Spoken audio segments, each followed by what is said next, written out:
Assalamualaikum warahmatullahi wabarakatuh. Perkenalkan, nama saya Fauzia Nur Hatifah, NIM 105421105117.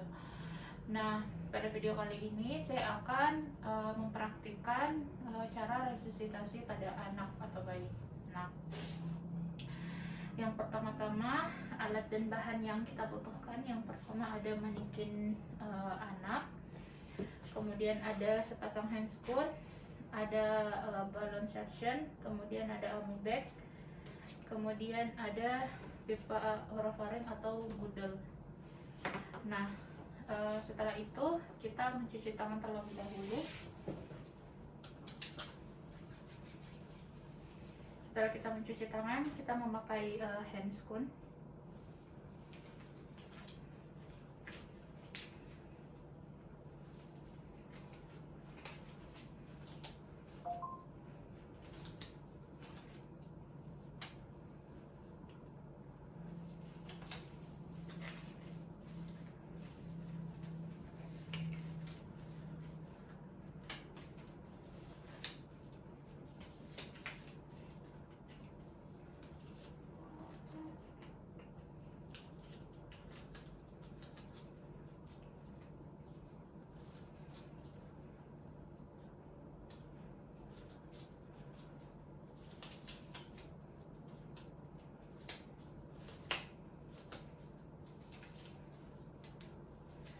Setelah kita memakai handscoon, pertama-tama jika kita mendapati pasien kegawat daruratan anak, yang pertama kita lihat dulu, kita nilai dulu kesadarannya, kemudian kita memberikan rangsangan dengan menepuk atau memanggil nama dari adik tersebut, adik, adik, adik, adik, adik. Kemudian kita memberikan rangsangan nyeri, yaitu kita tekan pada jari-jari dari pasien tersebut, atau kita tekan daerah sternum dari pasien, atau kita berikan tekanan pada gula-gula dari pasien. Nah, setelah itu jika tidak ada respon, kemudian kita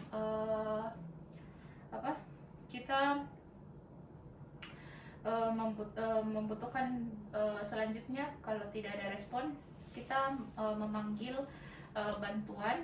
Kita membutuhkan bantuan untuk membantu kita memberikan bantuan hidup dasar pada pasien tersebut. Setelah itu kita menghubungi call center yang bisa membantu kita. Nah, ketika kita menghubungi call center, kita harus memberitahu nomor yang bisa dihubungi, kemudian posisi kita, kemudian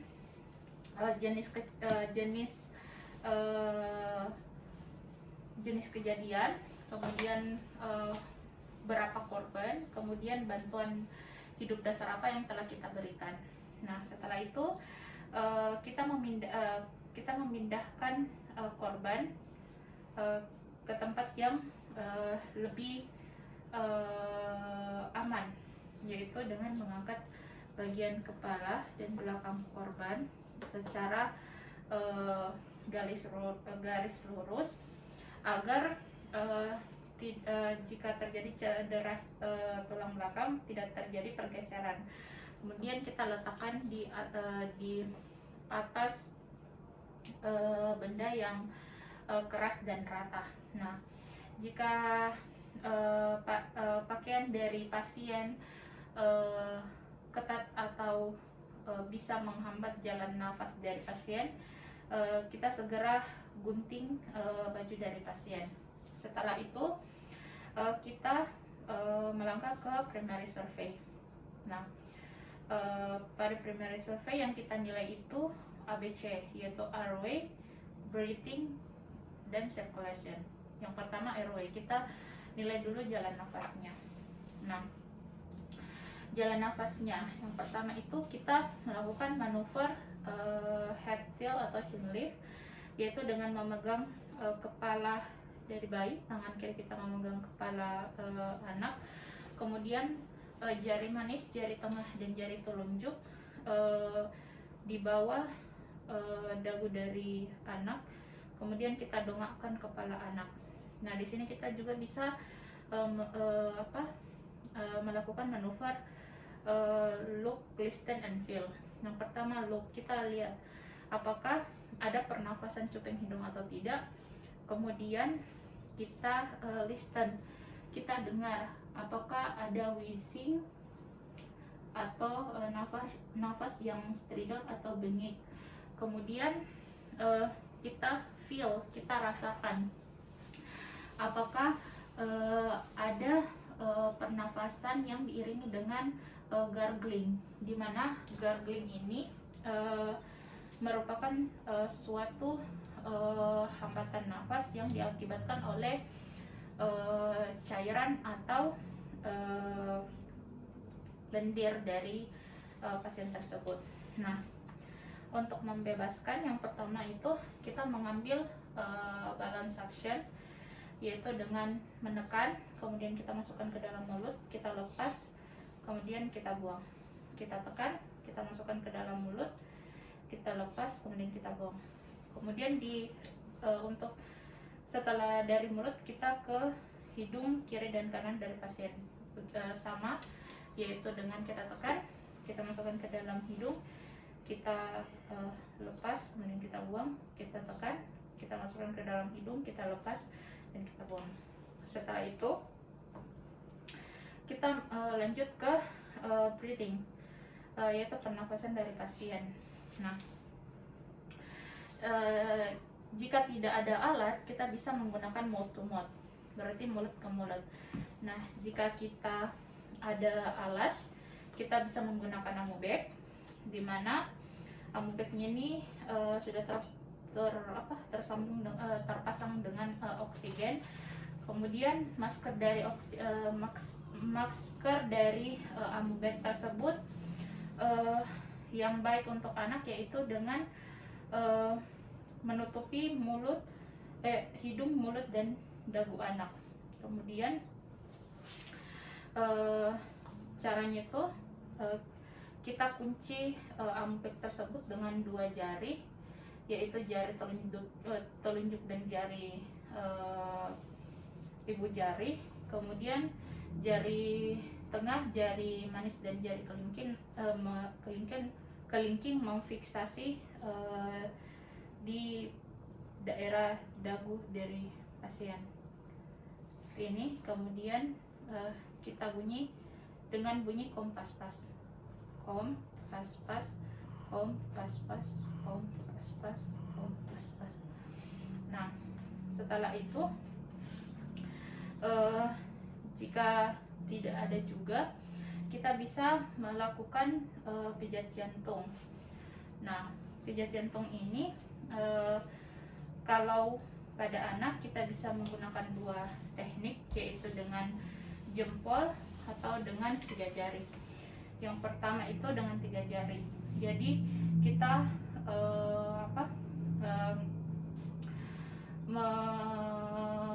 mengambil garis Heil dari papila mama dari anak tersebut. Kemudian kita letakkan 3 jari di bawah garis Heil tersebut. Kemudian kita satu tangan kita letakkan di bawah di bagian belakang pada anak. Kemudian kita tekan sebanyak 5 kali atau 3, 4, 5. Nah, dengan kedalaman 4-5 cm. Nah, setelah itu jika dengan jempol kita posisikan anak terlebih dahulu. Ketika dengan jempol kita berada di sternum pada bayi, kemudian jari lainnya itu berada di belakang bayi. Kemudian kita melakukan pijatan jantung 1, 2, 3, 4, 5. Nah, setelah itu kalau untuk anak yang lebih besar itu kita gunakan pangkal dari telapak tangan kita seperti ini dengan hitungan 10 kali. 1, 2, 3, 4, 5, 6, 7, 8, 9, 10. Nah, kalau 8 tahun ke atas atau yang lebih besar lagi, kita bisa menggunakan dengan pangkal telapak tangan juga, tetapi tangan sebelah kiri kita berada di atas tangan yang melakukan pijat jantung. Jadi seperti ini, contohnya itu seperti ini. Kita 1, 2, 3, 4, 5, 6, 7, 8, 9, 10. Nah, setelah itu jika masih tidak ada, kita koordinasikan antara RJP dengan AMUBEK dengan 15:2. Jadi 15 kali pijatan jantung. Itu kita pakai 3 jari. 1, 2, 3, 4, 5, 6, 7, 8, 9, 10, 11, 12, 13, 14, 15. Kemudian dengan 2 kali AMUBEK.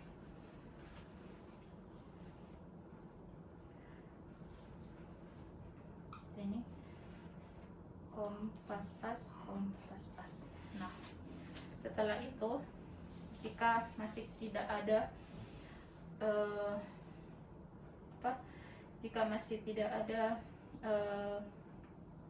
kemudian kita nilai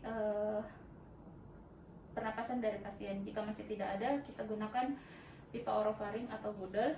Yaitu pertama kita pipa orofaring ini banyak macamnya sesuai dengan umur dari pasien. Nah, cara ukurnya itu bisa dari sudut mulut dari pasien ke bawah telinga dari pasien. Nah, setelah itu kita masukkan dalam mulut, kemudian kita putar, kemudian kita dorong masuk ke dalam mulut dari pasien. Nah, setelah itu kita bisa juga menggunakan kateter usap untuk membebaskan jalan nafas dari pasien. Nah, kalau untuk neonatus biasanya itu yang menyumbat jalan nafas itu cairan. Tapi kalau untuk anak-anak bisa juga yang dapat menghambat itu yaitu benda yang keras. Nah, caranya itu yang pertama kita mengangkat anak, kemudian kita duduk dan kita menggunakan manuver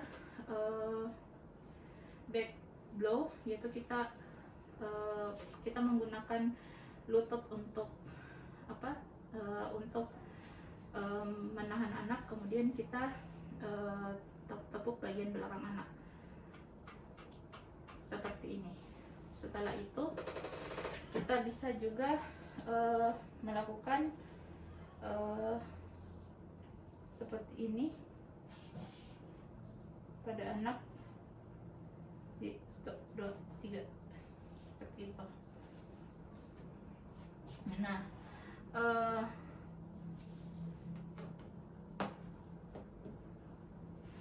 baik, itu saja mungkin yang bisa saya jelaskan. Lebih dan kurangnya mohon dimaafkan. Billahi fisabilillah, astagfirullah khairat. Assalamualaikum warahmatullahi wabarakatuh.